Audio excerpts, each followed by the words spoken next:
Awesome. Well, thank you so much for joining me. You want to start off by introducing our site audience to you and just a little bit about your background in music. You have some absolutely amazing videos on YouTube that I was able to check out. It's The Mind of Ashley Ember, correct? My name is Ashley Ember, as that suggests. I'm lead singer and guitarist of the Psychedelics. Um, I'm from the South. I have been back and forth between Philadelphia, Wilmington area, and the South for the past decade. I write cyberdelic punk music, is what most people say it, but there's a hint of that country aspect from being from the South in it too. My first album that's coming out soon is has a lot of country stuff. It almost sounds like an alien abduction at a trailer park. Oh So my gosh. yeah, that's the psychedelics. Well, see, I love too that you've kind of created your own genre because, I mean, even if people have labeled that, like what you said, Cyberdelic punk. Yeah. cyberdelic punk, but it's not, I feel like I hate when an artist has to box themselves into one particular thing or another. If it's rock or if it's rap or if it's this, you know what I mean? Do you feel like you have like artistic freedom, with doing everything on your own to kind of, hey, be like, this is what I want to make music for me? Well, that's what's always. I always know something's a good album if I'm listening to it and every song sounds different. If somebody, I mean, there's a lot of people that like to hear a band sound the exact same all the time, but I've never been into that jazz. And so because of my music taste, I've been all over the place. I just throw everything together, and I can't stand to be stuck with that. I mean, I like the term psychedelic punk just because it's, I like the psychedelic. We're the psychedelics, but I would say that we don't even fit that most of the time because it's all over the place. Yeah. So, I mean, you mentioned to me earlier, before we started the interview, that you had like some, over 200 songs, written. How hard was it for you to kind of decide what would make a cut on an album? And do you ever go back and revisit some of that? I mean, you have enough now to make, a whole bunch of albums, That's obviously. true. I'm trying. What I'm trying to do is, I've got this album that I'm working on now that's more of that country twang.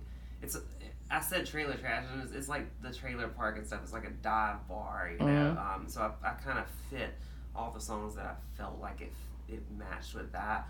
And then the next two albums that I have planned out have more of a direction in political and anarchist kind of ways and stuff. So I've tried to take everything that fits with that. I don't, I don't just throw it just because I like this song. Because I've got plenty of songs that I like, but they stay because they don't seem to fit with what album idea I have.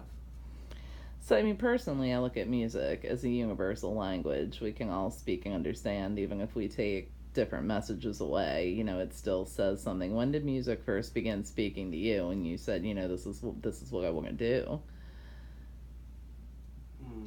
Well, I grew up in a family of band directors, so I'd always be at their concerts and stuff, and the music itself I would feel emotionally.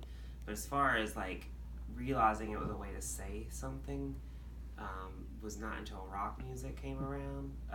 The band Sum 41, when I was in middle school, was the first one that I was like, oh, this is it. Like, yeah, this Still Waiting song. Yeah. And then My Chemical Romance was what just like set it in stone for me. I remember seeing the video for Helena and just be like, that's it. Go get my black makeup. And then ever since I've done that, I've just written everything that I need to say, and I have quite a lot of radical things to say. I'm kind of a radical center.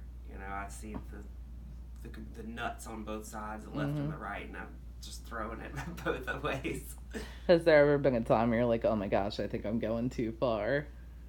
Well, I feel like if I don't feel that way, then I'm not on to anything good. Because, yeah, definitely have felt that I've went too far.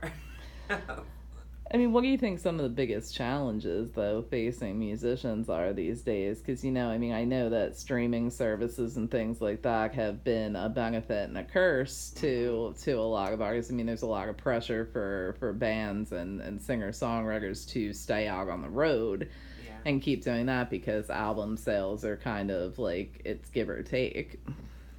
I think one of the biggest things that's really a huge obstacle for anyone trying to do at least rock music and stuff is that everyone's isolated.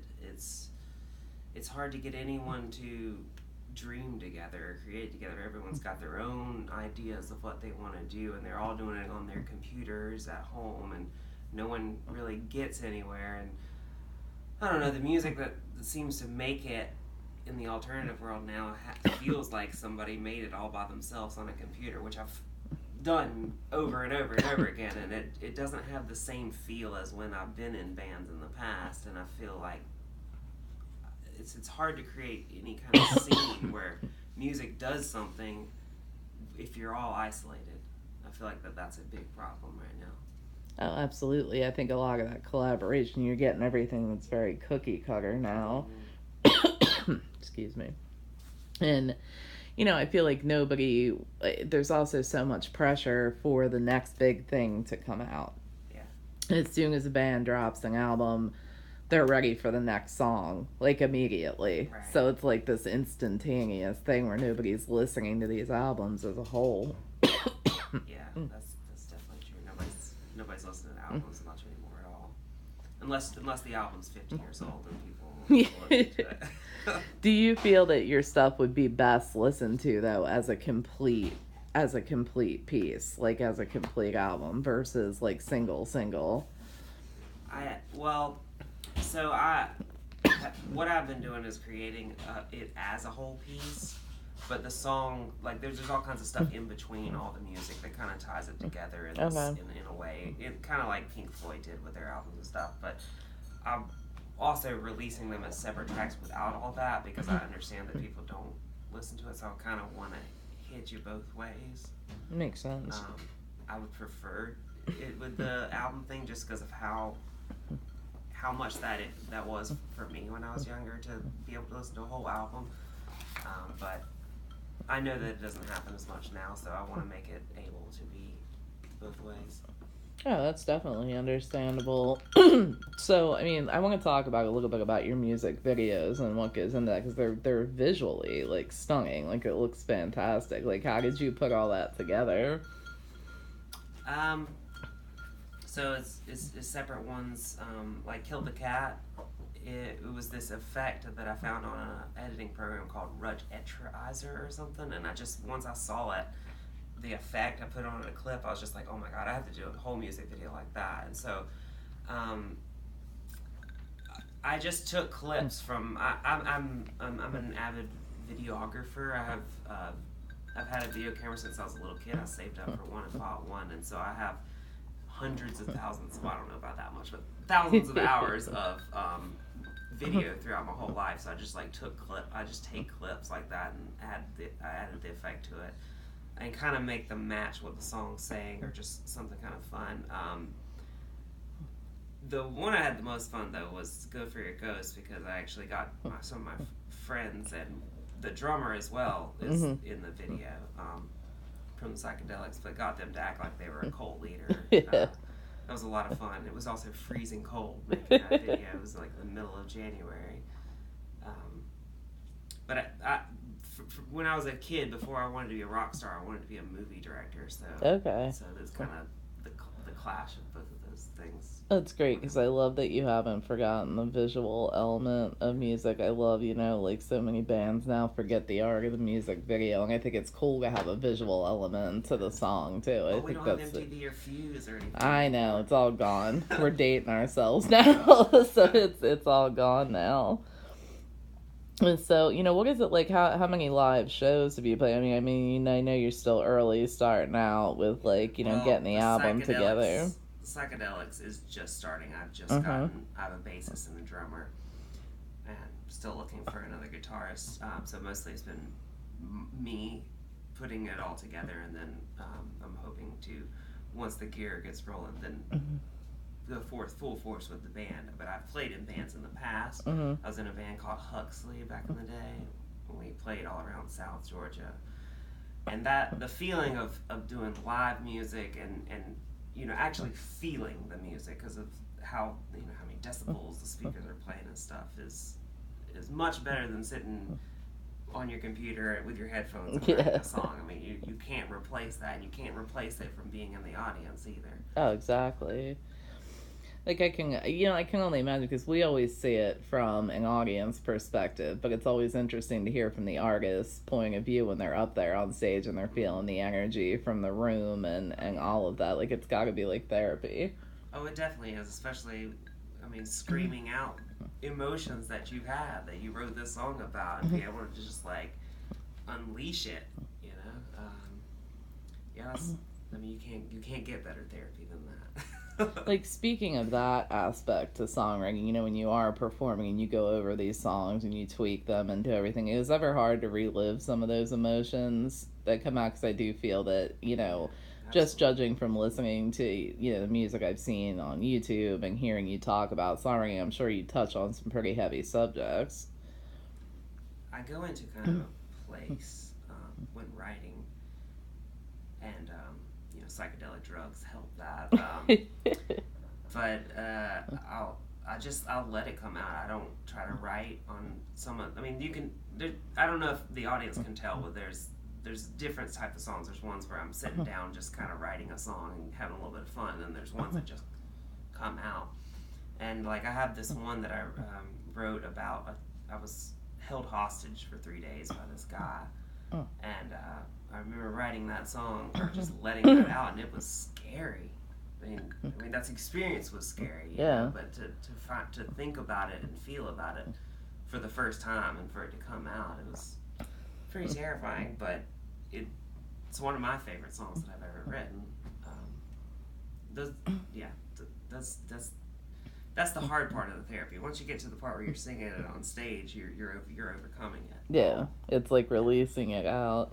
Because I was going to ask if there was one or two of your songs that held a special place in your heart, and why do they speak to you that way? Like, what do you hope the audience will take from that? Do you leave stuff open to interpretation? Well, I mean,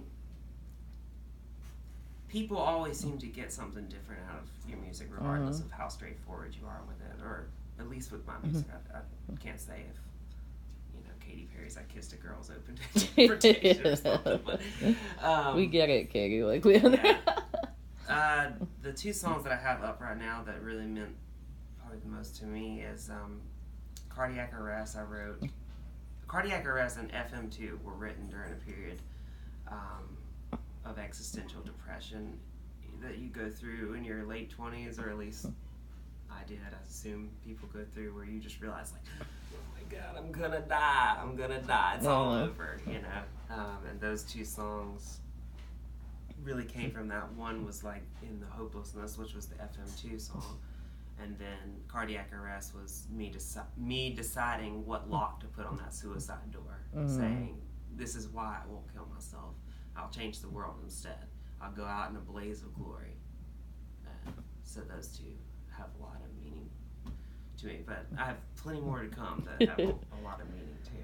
That's awesome. So what is your plan kind of for the next 6 months to a year? Like what's going to kind of take you through the winter and everything? Like where can we keep up to date with everything? So the best place to keep up to date right now is my YouTube channel. I don't do Facebook. Uh-oh. On purpose. Yeah, on purpose. I really just find it to be... It's been bad for me personally, and it's been bad for music too, I think. Yeah, That's my personal opinion. But I will be soon putting out, probably in the next month or two, that first album, and then we'll be playing in the Philadelphia area, nice. Whatever y'all call that up here, the tri-state area. Yep. Yeah, we'll be playing around here with some of those songs, and then in the winter, as a band, we'll be working on our second album, which is called Napalm Sunday, which is written right here. So yeah, that's the winter.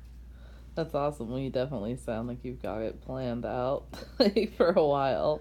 Yeah, it's been a decade of thinking You're about like, I'm this. just ready to get this out here and share it with the world. Yeah. So, as just for fun, our sister site I mentioned is ageofthenerd.com. So, what is something that you nerd out about that we'd be surprised to know, maybe? Surprised in that. Uh, you mean like what's like science fiction and stuff like Anything. that? Yep. Yeah. What is it? What do you get into? What are you a fan of? Well, we watch Inception here a lot. Okay. I'm really big into thinking of what actually went on, but I think we've hit the dregs on it. I'm huge into time travel movies too. Okay. Any time travel movie can come. I don't care if it's a terrible movie. I'm gonna watch it and go, that can't happen. This will happen. Because I went to college. I dropped out, but I went for a semester for physics Okay. because I was interested in time and stuff. So I'm big into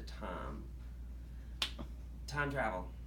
Anything that has to do with time. We watched Edge of Tomorrow. Okay. Tom Cruise. It was interesting the other night. You ever find yourself from a filmmaker's perspective, like tearing them apart too? Sometimes. Oh, absolutely. Anytime I see CG, I'm like, ugh. Yeah. Where's the practical effects? Yeah. That's always my biggest complaint. CG. It's great. Well, I want to thank you so much for joining us for a few minutes. I appreciate it. Like, hopefully, we will be able to catch up again once the album is out, and we can kind of give that a push, especially with some live shows coming up that we can direct people to check out. Yeah, absolutely. I'd love to. Awesome. Well, thank you so much.